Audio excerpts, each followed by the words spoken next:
Hi, I'm Pam and I'm here to talk about retro video games.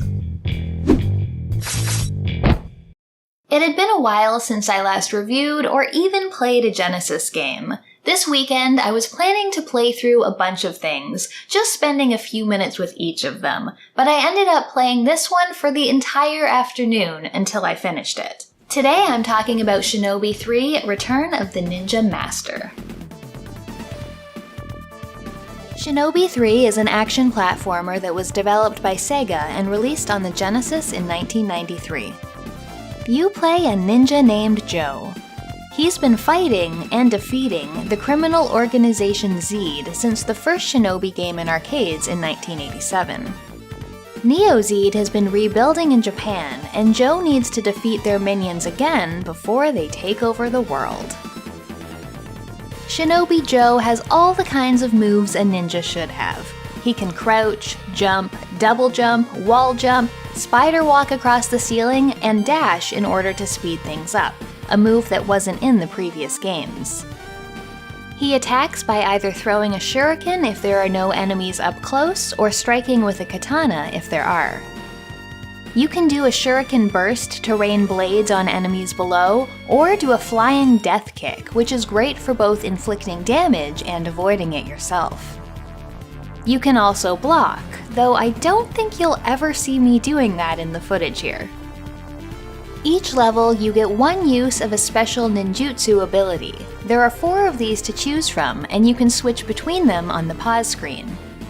These include making you temporarily invulnerable, summoning pillars of fire to damage enemies, increasing your jumping ability, or turning into a living bomb which takes away one of your lives but deals immense damage to your foes.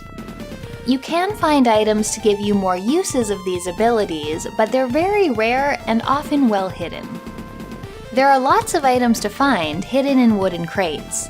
Mostly you'll be seeing shurikens to refill your stock, as they are limited quantity items, or power-ups to make those shurikens do more damage. You can also get health refills and extra lives. Some boxes have time bombs in them. Who is putting all these bombs in boxes? This is very dangerous. When looking through some other reviews of this game, a number of people have complained that it's too easy, especially when compared to Revenge of Shinobi. However, too easy is generally not a complaint I ever make. I actually found the difficulty curve here to be extremely well done. The first stage, Zed's Resurrection, was actually quite easy. I think Zed put the weak minions out front to be bumped off. They don't seem to do much attacking, they just jump out of trees and stand there waiting to get stabbed. But this works. It gives you time to learn the controls and discover some special moves without having to worry much about the possibility of dying. I think this first level does a really good job of teaching the player the basics of how to play. Even when you do get hit, you have a sizable life bar to work with, and there are very few places where you can die instantly. The next 6 stages get progressively harder, both in terms of combat and platforming. As you go through factories, labs, and airships, things get more complex, and you'll be doing a lot of climbing through multiple floors, while enemies get much more dangerous. The final stage has an incredibly difficult and long platforming section that will test your mastery of the controls. Thankfully, the controls are great. Tight, smooth, and responsive. In another of my videos, I had the audacity to suggest that Super Metroid does not have perfect controls, especially when it comes to wall jump and space jump. Very upset fans have asked me, what games of its era did it better?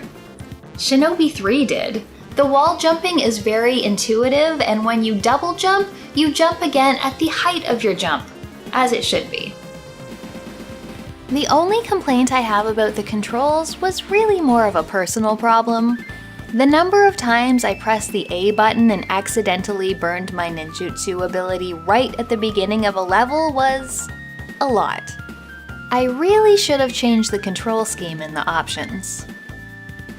One of the best things about this game is how often it changes things up. In Stage 2, you'll find yourself racing through a meadow on horseback, having to jump over obstacles and facing off against a mini-boss who throws spears at you from above. Later, you'll make it to a facility where you ride an elevator on a constantly scrolling screen and enemies attack you from both sides.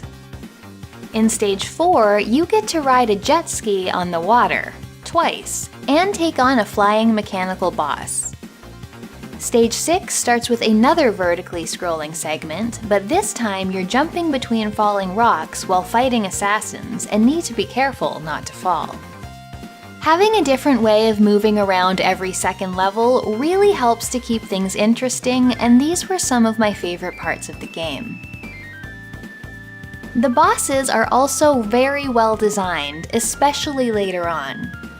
They test your movement, your judgment on what kinds of attacks to use, and your ability to save enough shurikens and special attacks. The third stage boss is a hideous monster who grabs at you with a veiny hand.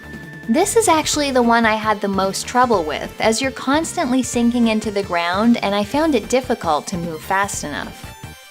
And I love me some robot dinosaurs, so the fifth stage boss is one I really liked fighting. In addition to being very fun to play, Shinobi 3 looks phenomenal and has a killer soundtrack. Each stage looks so distinct, and even within a single stage, the environment changes up a lot.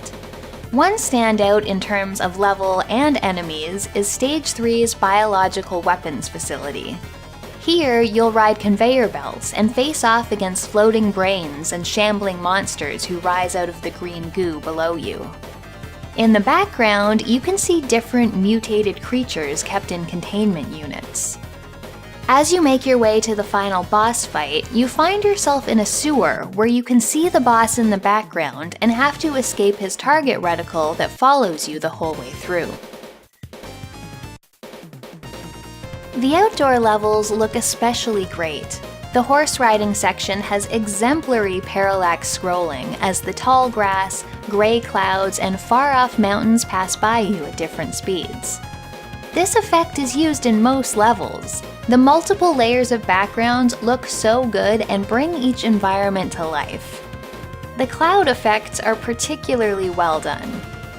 Character sprites are large and detailed and have great animations. Plus, I really love the overview screen as you go from round to round.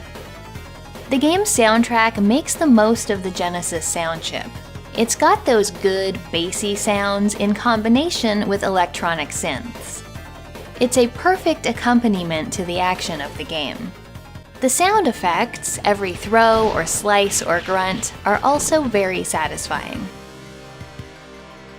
Ninjas were all the rage in the late 80s and early 90s. We had Ninja Gaiden, Ninja Warrior, Ninja Spirit, Shadow of the Ninja, Hagane, Strider, Teenage Mutant Ninja Turtles. Shinobi 3 manages to stand out among all of them. This was an excellent game with buttery smooth controls, a good difficulty curve, and a design which changed things up considerably from level to level. I haven't played a ton of Genesis games, so this may not be saying all that much, but this game has easily found its way into my top 3 games on the system. The other two are Gunstar Heroes and Musha, in case you're wondering. I feel like I'm probably one of the last people in the world to discover how good this game is, but in case that's not true and you haven't played Shinobi 3 before, I definitely recommend giving it a go.